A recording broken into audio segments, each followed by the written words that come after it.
came up with a proposition. And here was a proposition that we would so convert to poison all the food that God have made. She mentioned wheat and the food of the vine and all of the food. Convert them to poison so that he would destroy the mental, physical, and spiritual character of man, and Satan will have full control. So there's a battle going on with the food world, in the food world now. You know that even the wheat that Ellen White had in her days and the same wheat today, it's genetically manufactured. So the whole chemical structure is changed. So when you think you're eating something like she ate, then it's not that. All right, let me give you a little illustration. Well, I don't know how this thing is. 1 second. If it's not there, I know what to say, but I wanted you guys to see it. It's not there, okay. Not there. Now, this is what? This is whole wheat flour, 100% whole wheat, and this is what? White flour. So now a grain of wheat has 3 parts. The endosperm is about 85% of the grain. And that's primarily starch. Then it has the germ. What else does it have?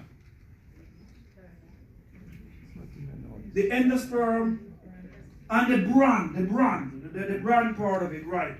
Now, in order to increase the shelf life of this, of the wheat, it goes through a milling process, right? And what do they take out? They take out the bran and the germ and feed and leave the endosperm. Now, they take the bran and the germ and they give it to animals. Are they selling health food store as health food? Have you ever seen that? Wheat germ, health food. That's where all the nutrient is. And now, since they take about 24 vitamins and minerals, then they add about 4 synthetic vitamins and minerals and call it enriched. Did you hear that? That's called enriched flour. It means, so if you have $100 and I take and I take 25 from you and what? Take the 100 from you and give you 10 cents. I enrich you.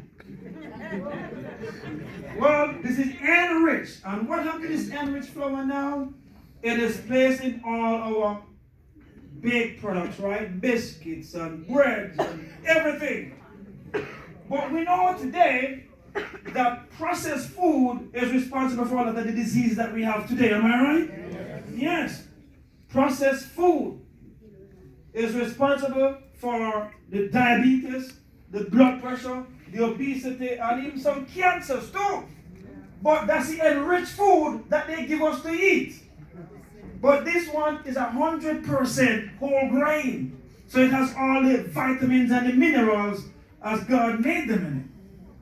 So therefore, that's why it's very important that we need to read our labels, because there's a war going against the mind. Remember, every bite we take is either doing what? Fighting or feeding disease. So many times when you come here to be anointed, what you need to do is to ask God to give you wisdom to make better choices. Are you with me, everybody? Ask God to give you power to make better choices. Now, if you grow up like me, I love white flour dumpling. Let me see those who love white flour dumpling. My grandmother used to fry them. She used to boil them. And I love it. It tastes good, bad. It tastes very good. You catch that, right?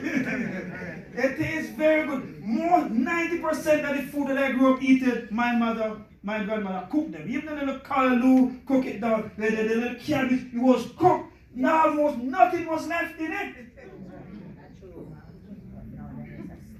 But I'm telling you, when the light comes, it's going to be a struggle for us to break away from the unhealthy and eat the healthy. Am I right, everybody?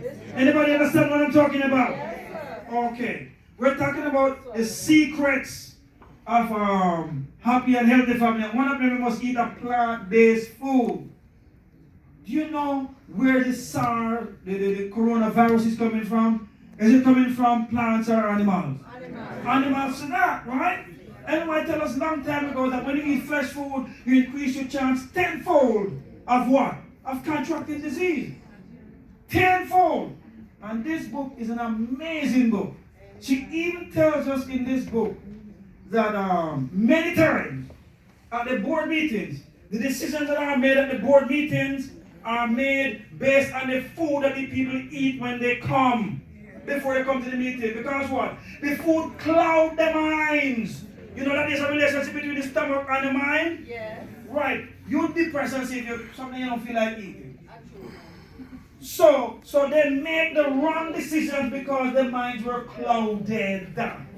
She says some of the rough business meeting that we have is because of the food that the people eat before they go to the business meeting. Because the food causes war in the stomach and confuse the mind.